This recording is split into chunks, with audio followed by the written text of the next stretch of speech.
ഖുർആൻ class പരമ്പരയിൽ അൽ ബക്കറ സൂറത്തിലെ 237 വാക്യം വരെയാണ് നമ്മൾ അവസാനം പറഞ്ഞു നിർത്തിയത്. വിവാഹം, വിവാഹമോചനം, മഹർ, ആർത്തവം, മുലകുടി തുടങ്ങിയിട്ടുള്ള കാര്യങ്ങൾ തുടർച്ചയായിട്ട് പറഞ്ഞുകൊണ്ടിരിക്കുന്നതിൻ്റെ ഇടയിലാണ് നമ്മൾ നിർത്തിയത്. ഇനിയും അതേ കാര്യങ്ങളൊക്കെ തന്നെയാണ് ആവർത്തിച്ച് പറയാൻ പോകുന്നത്. പക്ഷേ ആ കാര്യങ്ങൾ പറയുന്നതിൻ്റെ ഇടയിൽ അതുമായിട്ടൊന്നും ഒരു ബന്ധവുമില്ലാത്ത രണ്ട് വാക്യങ്ങൾ ഇടയിൽ കൊണ്ടുവന്ന് തിരികെ ചേർത്തതാണ് ഇനി നമ്മൾ കാണാൻ പോകുന്നത്. 238, 239 വാക്യങ്ങളിൽ ഇതുവരെ പറഞ്ഞുകൊണ്ടിരുന്ന കാര്യങ്ങളുമായിട്ടൊന്നും ഒരു ബന്ധവുമില്ലാത്ത നിസ്കാരത്തിൻ്റെ കാര്യം പറയുകയും അത് കഴിഞ്ഞ് വീണ്ടും പഴയ കാര്യങ്ങൾ തന്നെ തുടരുകയും ചെയ്യുന്ന വിചിത്രമായ ഒരു കാഴ്ച ഖുർആനിൽ കാണുന്നു.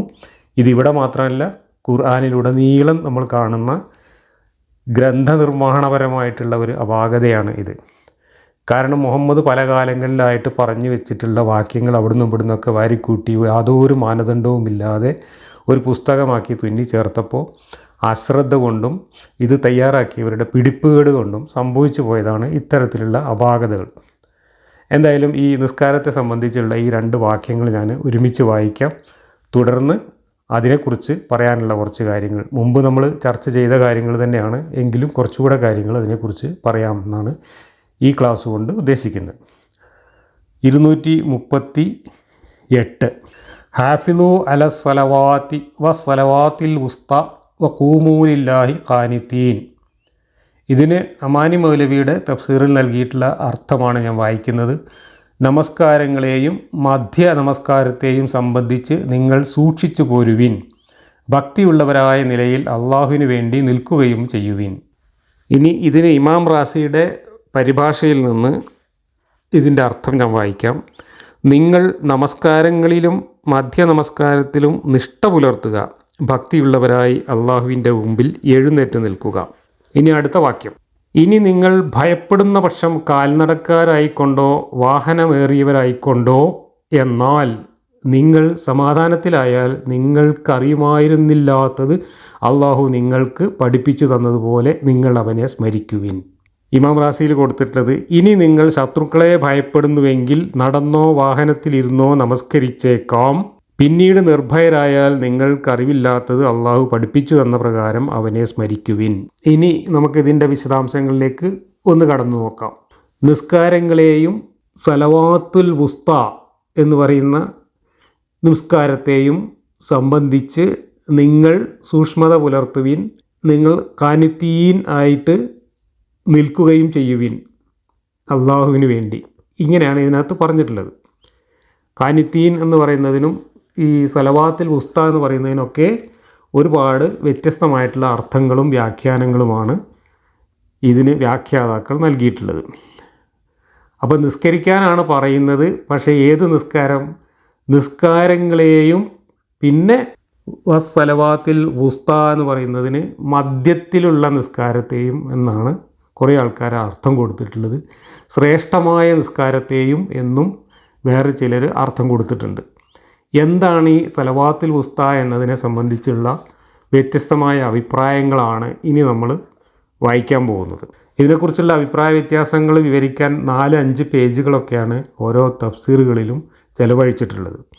ഞാൻ ഇമാം റാസി ഇതിനെക്കുറിച്ച് കൊടുത്തിട്ടുള്ള കുറച്ച് കാര്യങ്ങൾ വായിക്കാം. സലവാത്ത് എന്ന ബഹുവചന രൂപത്തിൽ നിന്ന് നമസ്കാരം 3 എണ്ണത്തിന് താഴെ അല്ല എന്ന് മനസ്സിലാകുമല്ലോ. അതിലേക്ക് മധ്യ നമസ്കാരം കൂടി ചേർക്കുമ്പോൾ അത് 3-ൽ കൂടുതലാണെന്നും ബോധ്യമായി. അല്ലെങ്കിൽ നിരർത്ഥകമായ ആവർത്തനമാകും അത്. 4 ആവുക സാധ്യമല്ല.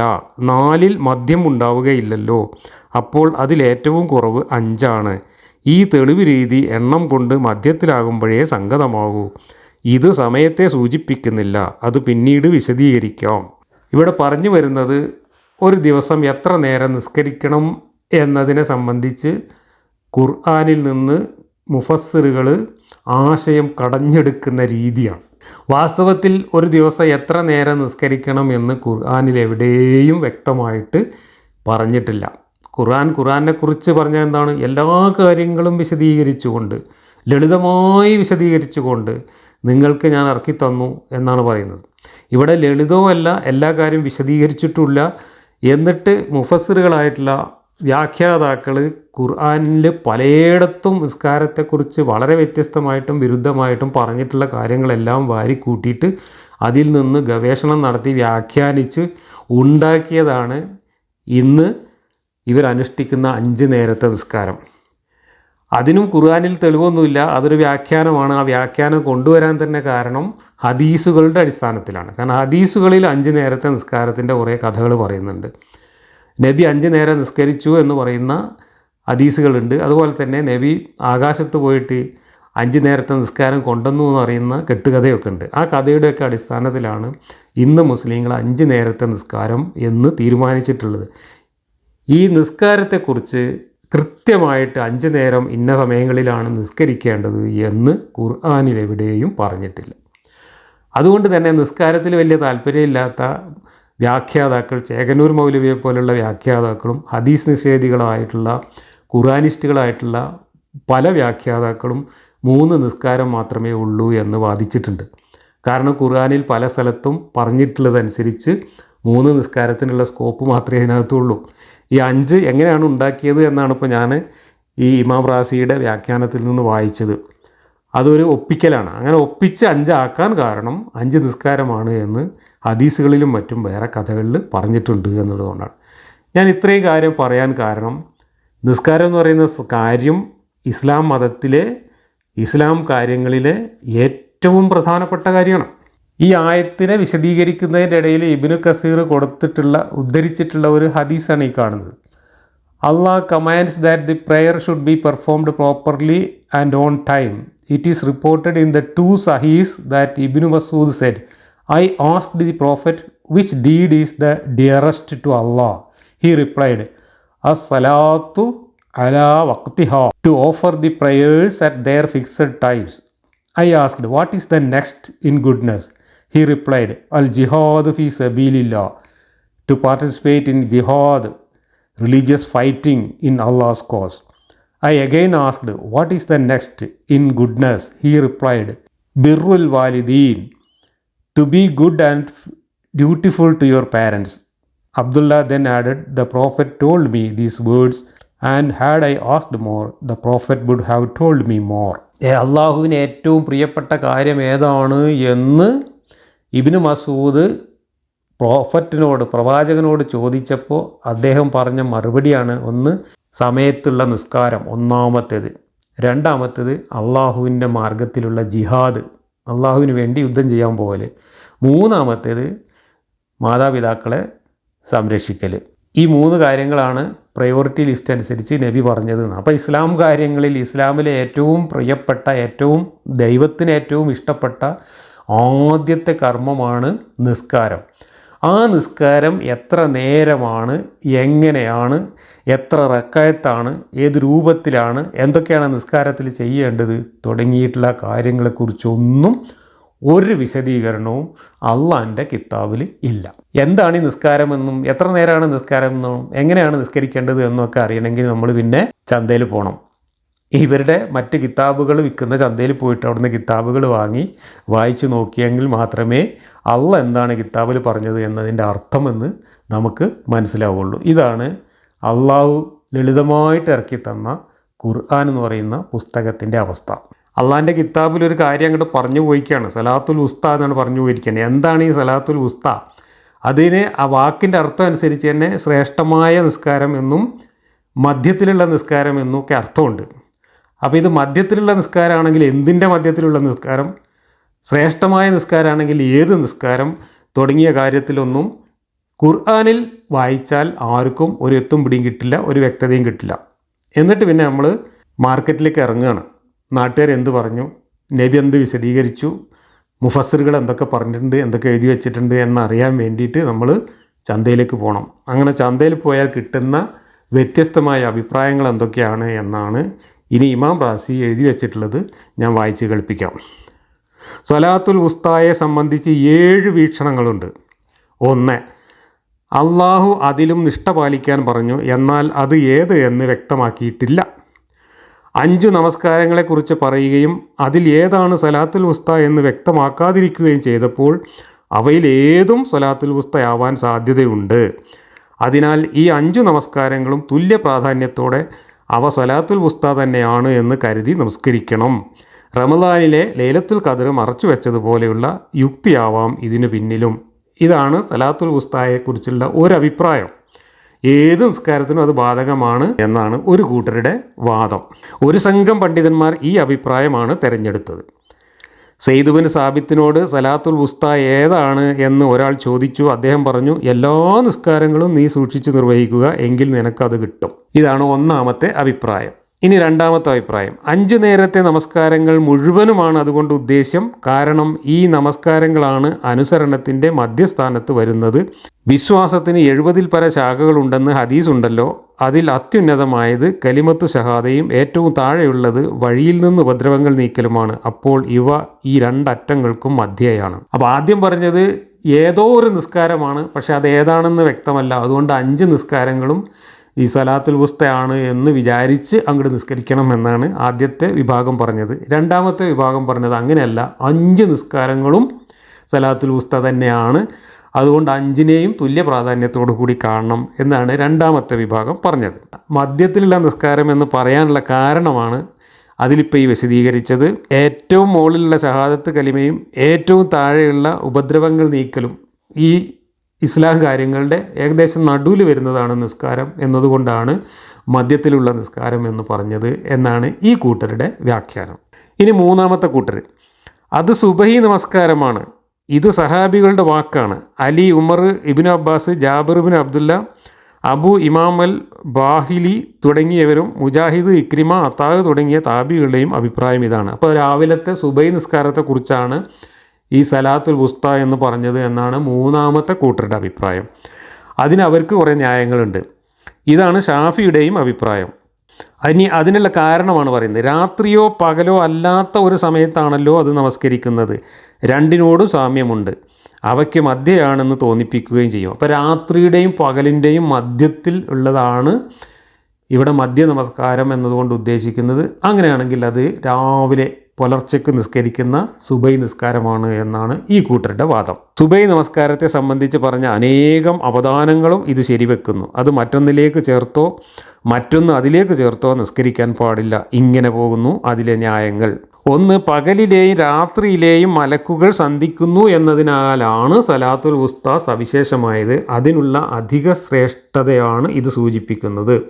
സലാത്തുൽ ഫജ്റിലല്ലാതെ ഇത് സംഭവിക്കുന്നില്ല. രാവും പകലുമുള്ള ഒരു ദിവസത്തിൻ്റെ മധ്യത്തിലായതുകൊണ്ടാണ് ഇത്. ഇതൊക്കെ സുബൈ നിസ്കാരത്തിൻ്റെ ആൾക്കാരുടെ ന്യായങ്ങളാണ്. കൂമൂലില്ലാഹി ഖാനിത്തീൻ, കുനൂത്ത് ഓതിക്കൊണ്ട് നിസ്കരിക്കുവിൻ എന്ന അർത്ഥത്തിൽ. അപ്പോൾ ഇവിടെ ഭക്തിയുള്ളവരായ നിലയിൽ നിസ്കരിക്കുവിൻ, നിൽക്കുകയും ചെയ്യുവിൻ എന്നാണ് നമ്മൾ അർത്ഥം വായിച്ചത്. പക്ഷേ കൂമൂ ലില്ലാഹി ഖാനിത്തീൻ എന്ന് പറഞ്ഞതിന് കുനൂത്ത് ഓതിക്കൊണ്ട് നിസ്കരിക്കുവിൻ എന്നാണ് അർത്ഥം എന്ന് വേറൊരു കൂട്ടർ പറയുന്നു. അങ്ങനെയാണെങ്കിൽ അതും സുബൈ നിസ്കാരത്തെയാണ് ഉദ്ദേശിക്കുന്നത്. കാരണം സുബൈ നിസ്കാരത്തിലാണ് കുനൂത്ത് ഓതുന്നത് എന്നാണ് ഒരു കൂട്ടരുടെ വാദം. അതിനേക്കാൾ പ്രയാസമുള്ള നിസ്കാരമില്ല. ഉറക്കത്തിൻ്റെ ഏറ്റവും ആസ്വാദ്യകരമായ സമയത്താണല്ലോ അത് നിർബന്ധമാകുന്നത്. നമസ്കാരങ്ങളിൽ ഏറ്റവും ശ്രേഷ്ഠമായത് ഫജ്ർ നമസ്കാരമാണ്. ഫജ്ർ എന്ന് പറഞ്ഞാൽ പ്രഭാതം. മനുഷ്യൻ രാത്രിയിലെ മരണത്തിന് ശേഷം പുനർജീവിതത്തിലേക്ക് തിരിച്ചു വരുന്ന വേളയാണത്. രാത്രി നമ്മൾ മരിച്ചെടുക്കുകയാണെന്നാണ്. അങ്ങനെ ആത്മാവ് അള്ളാഹു പിടിച്ചുകൊണ്ട് പോയിട്ടാണ് നമ്മൾ ഉറങ്ങുന്നത് എന്നാണ് ഖുർആനിൽ പറഞ്ഞിട്ടുള്ളത്. അതനുസരിച്ച് ഉറക്കം എന്ന് പറയുന്നത് മരണമാണ്. ആത്മാവില്ലാതെയാണ് നമ്മൾ കിടന്നുറങ്ങുന്നത്. ആത്മാവ് അള്ളാഹു പിടിച്ചുകൊണ്ട് പോയതാണ്. പിന്നെ രാത്രി അള്ളാഹു തിരിച്ചു വരുമ്പോഴാണ് നമ്മൾ വീണ്ടും എണീറ്റ് വരുന്നത്.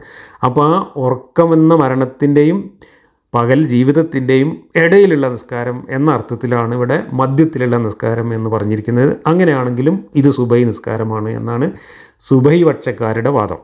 തങ്ങളത് സുബൈ നമസ്കാരമായാണ് കണ്ടത് എന്ന് അലിയിൽ നിന്ന് റിപ്പോർട്ടുണ്ട്.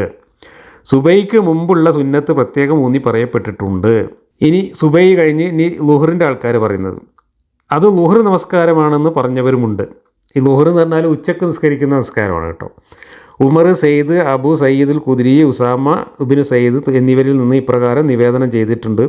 ഇതാണ് അബു ഹനീഫയുടെയും കൂട്ടരുടെയും അഭിപ്രായം. ലുഹർ ഉച്ച ഉറക്കത്തിൻ്റെയും കടുത്ത ചൂടിൻ്റെയും സമയമാണല്ലോ വരുന്നത്. അതിനാൽ അത് ഏറ്റവും ക്ലേശകരമാണ്.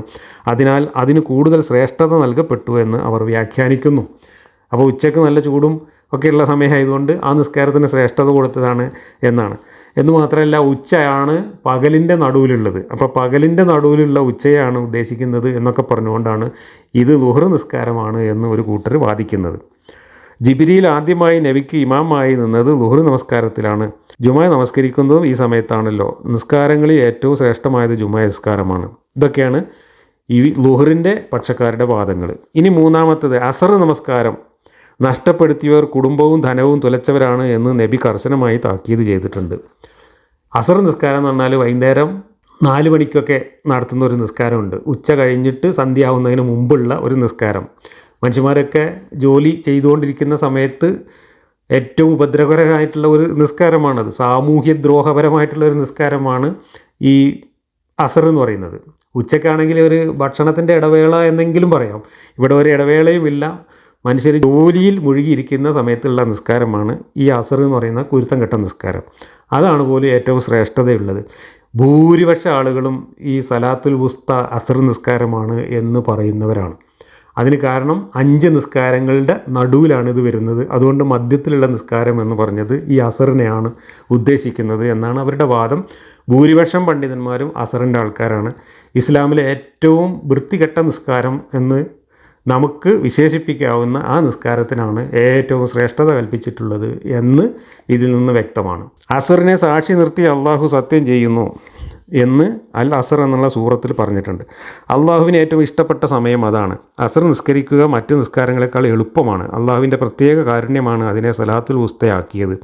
എന്നാൽ ആളുകൾ ഏറ്റവും കൂടുതൽ ലൗകിക കാര്യങ്ങളിൽ മുഴുകാൻ സാധ്യതയുള്ള സമയമാകയാൽ ഏറ്റവും പ്രയാസകരവുമാണ്.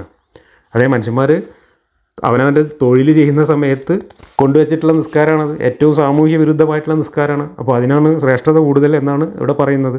ഒറ്റയ്ക്കും ഇരട്ടയ്ക്കും മധ്യയും, അതായത് ളുഹർ മഗ്രിബ് രാത്രിക്കും പകലിനും മധ്യയും ആണ് ഇത്.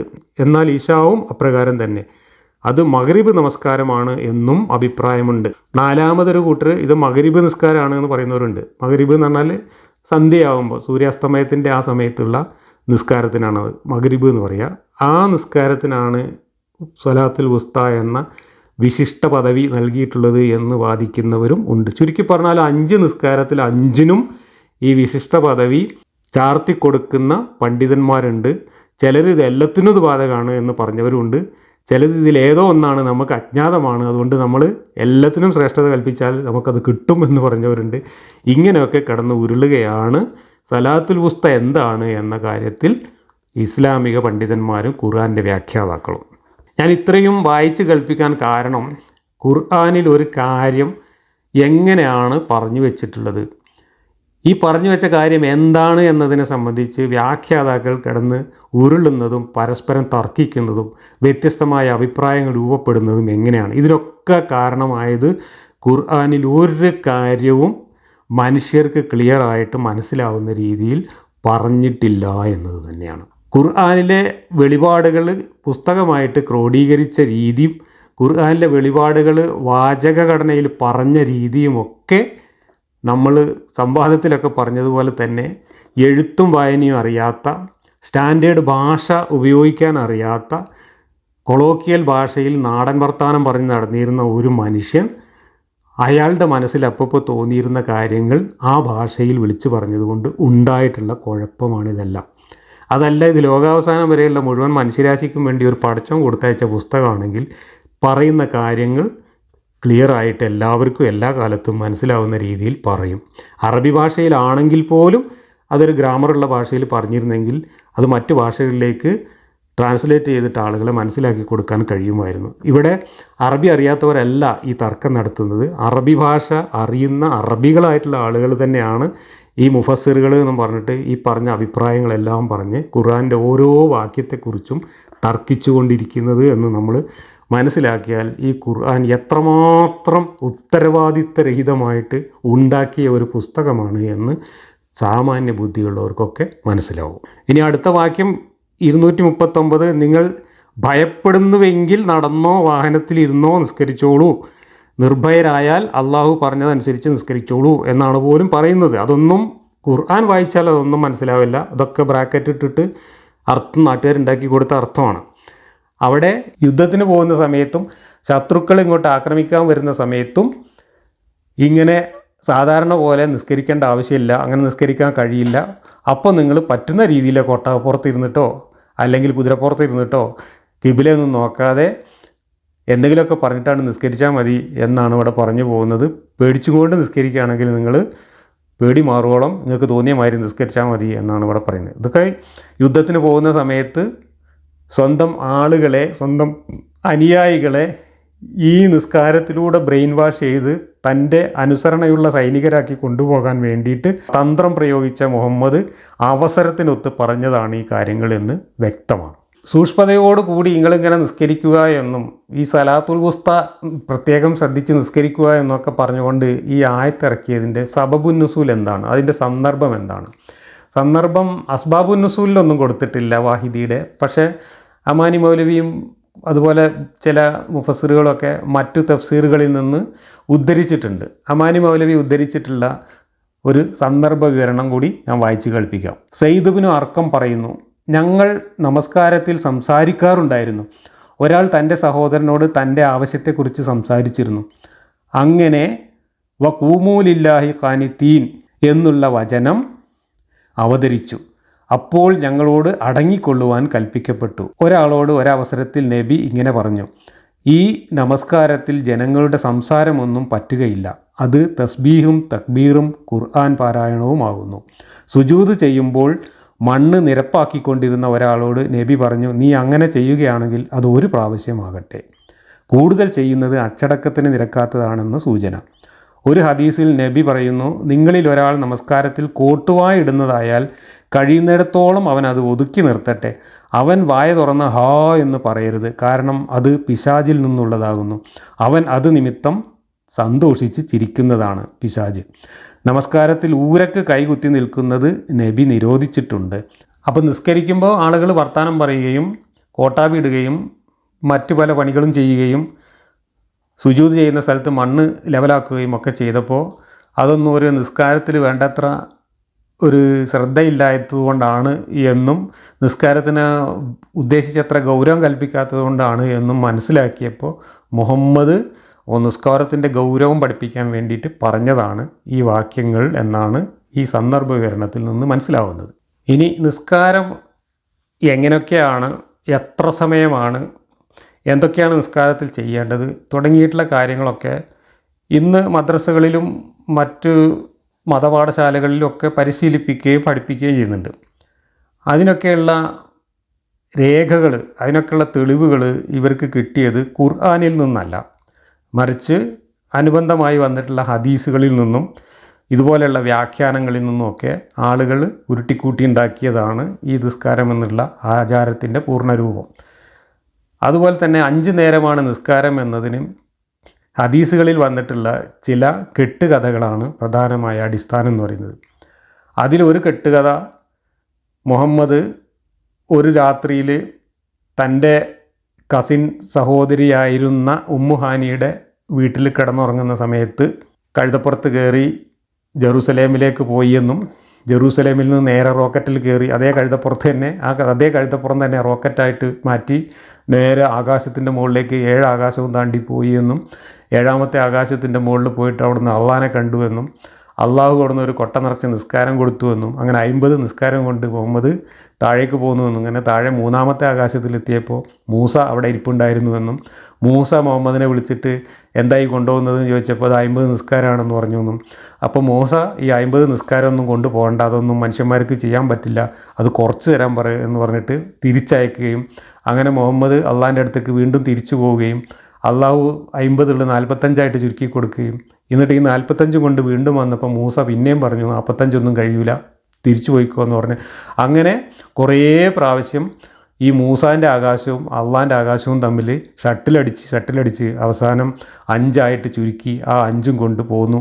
5 കൊണ്ടുപോകണ്ടെന്നാണ് മൂസ പറഞ്ഞത്, അതും കഴിയില്ല എന്നാണ്. എന്നിട്ട് പിന്നെ ഇനി പോകാൻ നാണക്കേട് കൊണ്ട് തിരിച്ചു പോവാതെ ഈ 5 കൊണ്ട് പോന്നു എന്നൊക്കെയാണ് ഈ ഹദീസിൽ പറയുന്നത്.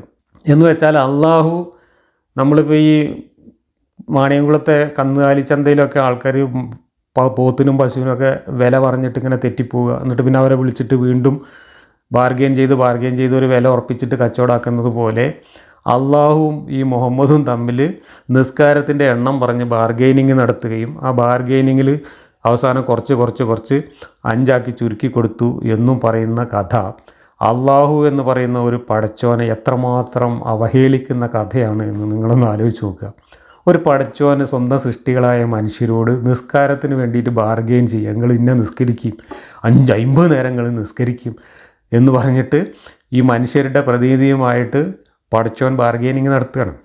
അങ്ങനെ ബാർഗെയിൻ ചെയ്ത് അവസാനം 5 നിസ്കാരം എന്ന് പറഞ്ഞിട്ട് ഉറപ്പിക്കുകയാണ് കച്ചവടം എന്നാണ് പറഞ്ഞു. അപ്പോൾ ഈ അള്ളാഹു എന്ന് പറയുന്ന പടച്ചോൻ എത്രമാത്രം നിസ്കാര കൊതിയനാണെന്ന് ആലോചിച്ച് നോക്ക്. ഒരു ദൈവത്തിന് സ്വന്തം സൃഷ്ടികളായിട്ടുള്ള ഈ പ്രപഞ്ചം മുഴുവൻ സൃഷ്ടിച്ച പടച്ചോനാണ്. അതിനകത്ത് ഒരു കടുകുമണിയേക്കാൾ നിസ്സാരമായ ഭൂമിയിൽ ജീവിക്കുന്ന കോടാനകോടി ജന്തുക്കളിൽ ഒരു ജന്തു മാത്രമായ മനുഷ്യൻ എന്ന് പറയുന്ന ജീവിയുടെ നിസ്കാരം കിട്ടാൻ വേണ്ടിയിട്ട് ഈ ബാർഗെയിനിങ് നടത്തിയിട്ട് ഈ കളിയൊക്കെ കളിക്കുന്നത്. അപ്പോൾ ഈ ദൈവം എന്ന് പറയുന്ന ആ ഒരു സാധനം എത്രമാത്രം ചീപ്പായിട്ടുള്ള, എത്ര അല്പനായിട്ടുള്ള ഒരു കഥാപാത്രമാണ് മനുഷ്യനുണ്ടാക്കിയ ഈ ദൈവങ്ങളൊക്കെ എന്നാണ് ഇതിന്ന് മനസ്സിലാവുന്നത്. എന്തിനാണ് ദൈവത്തിന് നമ്മുടെ നിസ്കാരം? നമ്മളിങ്ങനെ തലകുത്തി നിസ്കരിച്ച് സ്തുതിച്ചുകൊണ്ടിരുന്നാൽ അത് കേട്ടിട്ട് ഇങ്ങനെ ചൊറിയും മാന്തിയിരിക്കുന്ന ഒരു അല്പനും ഒരു ആഭാസനുമാണ് ദൈവം എന്ന സങ്കല്പം എവിടുന്നാണ് മനുഷ്യർക്ക് കിട്ടിയത്? ഇതൊക്കെ മനുഷ്യൻ്റെ നിലവാരത്തിൽ ദൈവങ്ങളെ സങ്കല്പിച്ചുണ്ടാക്കിയതുകൊണ്ട് മനുഷ്യൻ ദൈവത്തെക്കുറിച്ച് എഴുതി വച്ചിട്ടുള്ള വഷളത്തരങ്ങളാണ്. ആ വഷളത്തരങ്ങൾ ഇതുപോലെയുള്ള കഥകളാക്കി രൂപപ്പെടുത്തിയപ്പോൾ ദൈവം എന്ന് പറയുന്ന കഥാപാത്രം മനുഷ്യൻ്റെ മുമ്പിൽ ഒരു പരിഹാസ്യ കഥാപാത്രമായി മാറുകയാണ് ചെയ്തത്. ഇവിടെ അള്ളാഹു എന്ന് പറയുന്ന പടച്ചോൻ സ്വന്തം സൃഷ്ടിയായ മനുഷ്യൻ്റെ മുമ്പിൽ നിസ്കാരത്തിന് വേണ്ടിയിട്ട് ബാർഗെയിനിങ് നടത്തുക. ഇങ്ങനെയുള്ള ഒരു നിസ്കാരക്കൊതിയനായിട്ട്, ഒരു അല്പനായിട്ട്, ഒരു വഷളനായിട്ട് ഒരു ദൈവത്തെ സങ്കല്പിച്ചിട്ട് നമ്മുടെ മുമ്പിലേക്ക് ഈ കഥാപുസ്തകങ്ങൾ വിളമ്പി തന്നിരിക്കുകയാണ്. ഇതാണ് നിസ്കാരത്തെക്കുറിച്ച് ഒരു അല്പം യുക്തിബോധമുണ്ടെങ്കിൽ, ഒരു ദൈവത്തെ നമ്മളൊരു ദൈവത്തിൻ്റെ നിലവാരത്തിൽ കാണുകയാണെങ്കിൽ, ദൈവം എന്ന് പറയുന്ന ഒരു നല്ല സങ്കല്പമായിട്ട് എടുക്കുകയാണെങ്കിൽ, ആ സങ്കല്പത്തിന് അതിൻ്റേതായ ഒരു നിലവാരത്തിലും വലുപ്പത്തിലും നമ്മൾ കാണുകയാണെങ്കിൽ ഇതൊക്കെ ദൈവത്തെ അവഹേളിക്കുന്ന, ദൈവത്തെ നിന്ദിക്കുന്ന, ദൈവത്തെ കൊച്ചാക്കുന്ന കഥകളല്ലേ എന്നാണ് സാമാന്യ ബുദ്ധിയുള്ള മനുഷ്യർ ചോദിക്കുന്നത്. ഇവിടെ നിസ്കാരത്തിൻ്റെ എണ്ണം എങ്ങനെയെങ്കിലും കുറച്ച് കിട്ടണമെന്ന് ആഗ്രഹിക്കുന്ന ഖുർആനിസ്റ്റുകളും ഹദീസ് നിഷേധികളുമായിട്ടുള്ള ചേകനൂർ മൗലവിയെ പോലുള്ള ആളുകൾ ഈ കഥയൊക്കെ വളരെയധികം പരിഹസിച്ചിട്ടുണ്ട്. ചേകനൂർ മൗലവി ഇതിന് പറഞ്ഞ ഒരു പരിഹാസം എന്താണെന്ന് വെച്ചാൽ, ഇത് മൂസാ നബിയെ അള്ളാഹുവിനേക്കാളും അന്തമുള്ള, മുഹമ്മദിനേക്കാളും ബുദ്ധിയുള്ള ആളായിട്ട് ചിത്രീകരിക്കാൻ വേണ്ടി ജൂതന്മാർ ഉണ്ടാക്കിയ കഥയാണ് ഇത് എന്നാണ് ചേകനൂർ മൗലവി പറഞ്ഞത്. അതിന് അദ്ദേഹം അങ്ങനെ പറയുന്നതിൻ്റെ യുക്തി വളരെ ക്ലിയറാണ്. കാരണം മൂസയാണ് പറഞ്ഞു കൊടുക്കുന്നത് മനുഷ്യന്മാർക്ക് പ്രാക്ടിക്കലാക്കാൻ പറ്റാത്ത കാര്യമാണ് ഈ 50 നിസ്കാരം എന്ന്. അപ്പോൾ ഇത് കൊടുത്തയച്ച അള്ളാഹ്ക്കും അറിയില്ല, ഇത് താങ്ങിക്കൊണ്ട് വന്ന മുഹമ്മദിനും അറിയില്ല. മുഹമ്മദിനേക്കാളും അള്ളാഹുവിനേക്കാളും ഒക്കെ കുറച്ച് ബുദ്ധിയും വിവരവും പ്രായോഗിക ജ്ഞാനവും ഉള്ള ആൾ മൂസയാണ് എന്ന് വരുത്തി തീർക്കാൻ വേണ്ടി മൂസയുടെ അനുയായികളായ ജൂതന്മാർ ഇതിനകത്ത് ചാരന്മാരായി വന്ന് കയറിയിട്ട് അവരുണ്ടാക്കിയ വ്യാജ ഹദീസാണ് ഈ കെട്ടുകഥ എന്നാണ് ഈ ചേകനൂർ മൗലവി പറയുന്നത്. എന്നിട്ട് അദ്ദേഹം ഖുർആനിലൊക്കെ കൂടെ വ്യാഖ്യാനിച്ചിട്ട് ആകെ 3 നിസ്കാരമേ ഉള്ളൂ എന്ന് പറയുകയും നിസ്കാരത്തിന് അത്ര വലിയ പ്രാധാന്യമൊന്നുമില്ല എന്ന് പറഞ്ഞുകൊണ്ടിരിക്കുകയും ചെയ്തിരുന്ന ഒരു മതപണ്ഡിതനാണ്.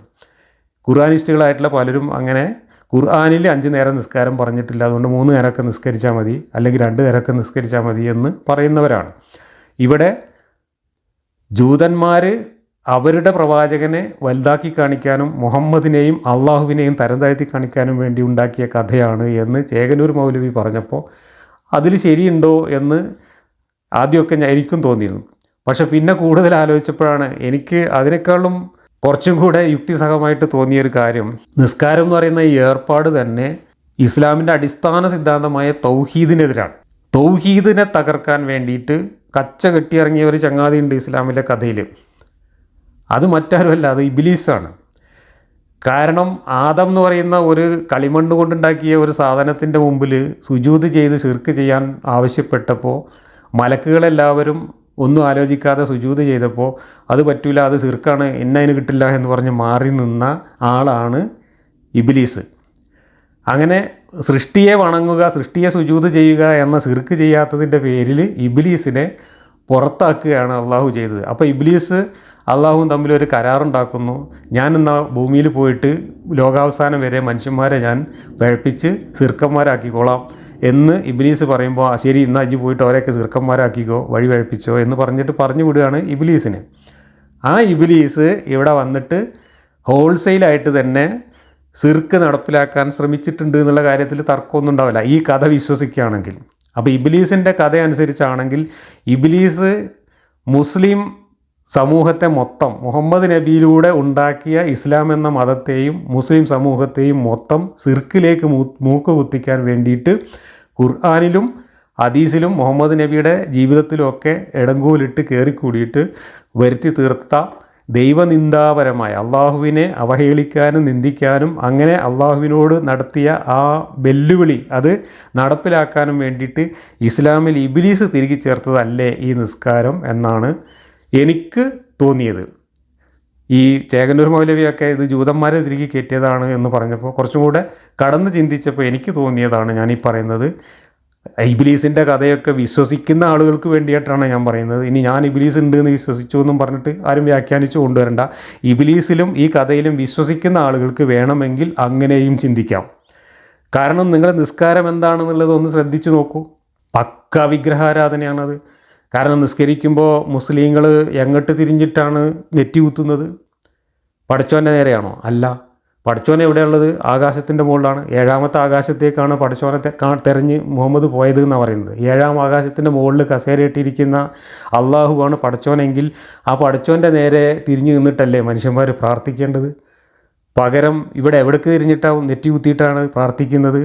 മക്കയിൽ സ്ഥാപിച്ചു വെച്ചിട്ടുള്ള മുശിരിക്കുകൾ സ്ഥാപിച്ചു വെച്ചിട്ടുള്ള ഒരു അമ്പലത്തിൻ്റെ നേരെ, ഒരു കരിങ്കൽ മണ്ഡപത്തിൻ്റെ നേരെ, അതിൻ്റെ മൂലയിൽ പ്രതിഷ്ഠിച്ചിട്ടുള്ള ഒരു കരിങ്കല്ലിൻ്റെ നേരെ, അവിടെ അതിൻ്റെ മുറ്റത്ത് പ്രതിഷ്ഠിച്ചു വെച്ചിട്ടുള്ള കരിങ്കൽ പലകയുടെ മേലെ, അതിൻ്റെ മുറ്റത്ത് തന്നെയുള്ള 2 കരിങ്കൽ കുന്നുകളുടെ നേരെ, അതിൻ്റെ തൊട്ടടുത്ത് തന്നെ പ്രതിഷ്ഠിച്ചു വെച്ചിട്ടുള്ള ഒരു ചെകുത്താങ്കല്ലിൻ്റെ നേരെ, അങ്ങനെ കുറേ കല്ലുകളും ഒരു കല്ലുകൊണ്ടുണ്ടാക്കിയ ഒരു അമ്പലവും ചേർന്ന ഒരു കടുത്ത വിഗ്രഹത്തിൻ്റെ കേന്ദ്രത്തിലേക്ക് നെറ്റി കുത്തിക്കൊണ്ട് അള്ളാഹു ഇരിക്കുന്ന ആകാശത്തിന് നേരെ ആസനം പൊക്കിക്കൊണ്ട് ചെയ്യുന്ന ഈ നിസ്കാരം എന്ന പ്രവൃത്തി നിരന്തരമായിട്ട് അള്ളാഹു എന്ന ദൈവത്തെ അവഹേളിക്കാൻ വേണ്ടിയിട്ട് ഇബ്ലീസ് ഇസ്ലാമിനകത്ത് തിരികെ ചേർത്ത ആചാരമാണ് എന്ന് പറഞ്ഞാൽ അത് നിഷേധിക്കാനുള്ള എന്ത് യുക്തിയാണ് നിങ്ങളുടെ കയ്യിലുള്ളത് എന്നാണ് വിശ്വാസികളായ ഈ കഥകൾ വിശ്വസിക്കുന്ന ആളുകളോട് എനിക്ക് ചോദിക്കാനുള്ളത്.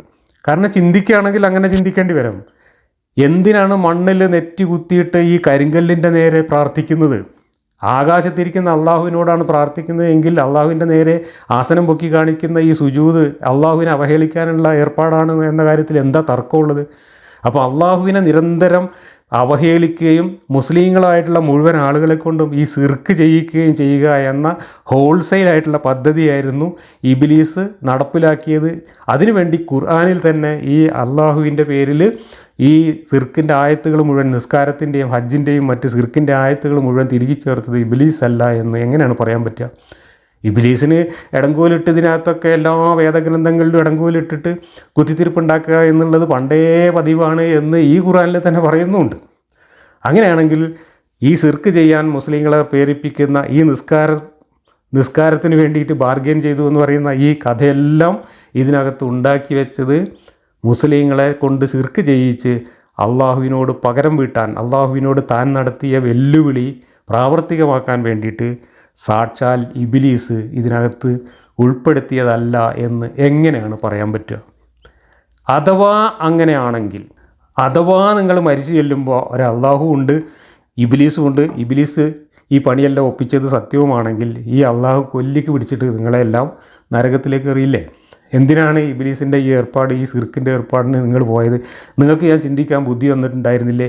നിങ്ങൾ ആ ബുദ്ധി ഉപയോഗിച്ച് എന്തുകൊണ്ട് ചിന്തിച്ചില്ല എന്ന് ചോദിച്ചുകൊണ്ട് നിങ്ങളെ പിടിച്ച് നാളെ നരകത്തിലേക്ക് അള്ളാഹു എറിയുകയാണെങ്കിൽ എന്തായിരിക്കും നിങ്ങളുടെ അവസ്ഥ?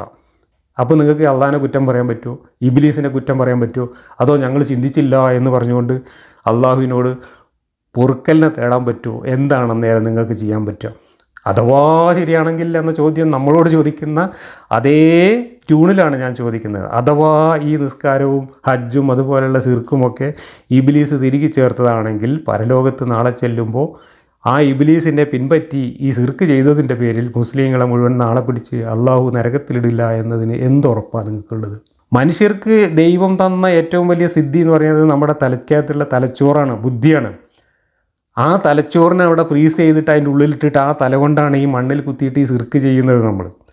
നേരെ മറിച്ച് ആ അത്ഭുതകരമായി നമുക്ക് കിട്ടിയ ആ സിദ്ധിയും ബുദ്ധിയും ഉപയോഗിച്ച് മനുഷ്യർ ഈ പ്രകൃതിക്കും മനുഷ്യരാശിക്കും പ്രയോജനകരമായ കാര്യങ്ങൾ പ്രവർത്തിക്കേണ്ട, തൊഴിൽ ചെയ്യേണ്ട, ബുദ്ധി ഉപയോഗിച്ചിട്ട് പല മനുഷ്യർക്ക് വേണ്ടിയിട്ട് മനുഷ്യർക്ക് ഉപകാരപ്രദമായിട്ടുള്ള കാര്യങ്ങൾ ചെയ്യേണ്ട, അവനവൻ്റെ സർഗാത്മകമായിട്ട് ലഭിച്ചിട്ടുള്ള ഈ കഴിവുകൾ കൊണ്ട് മനുഷ്യരാശിയുടെ മുഴുവൻ സന്തോഷവും സമാധാനവും സുഖവും ഉറപ്പുവരുത്താൻ വേണ്ടി പ്രയത്നിക്കേണ്ട മനുഷ്യൻ്റെ ഈ കഴിവുകളെ മുഴുവൻ ഫ്രീസ് ചെയ്ത് ഇല്ലാതാക്കിക്കൊണ്ട് മരവിപ്പിച്ചുകൊണ്ട് ഈ സിർക്കൻ ആചാരത്തിൽ ദിവസം 5 നേരം ഈ സിർക്ക് ചെയ്യിക്കുന്ന ആചാരത്തിൽ മനുഷ്യരെ കുടുക്കിയിട്ട ഈ നിസ്കാരം എന്ന് പറയുന്ന ഏർപ്പാട് മനുഷ്യരാശിയെ, ഒരു സമൂഹത്തെ മൊത്തം നശിപ്പിക്കാൻ വേണ്ടിയിട്ട് മനുഷ്യൻ്റെയും ദൈവത്തിൻ്റെയും ശത്രുവായ ഇബ്ലീസ് ഇതിനകത്ത് തിരികെ ചേർത്തതായിരിക്കാനുള്ള സാധ്യത വളരെ വളരെ കൂടുതലാണ്.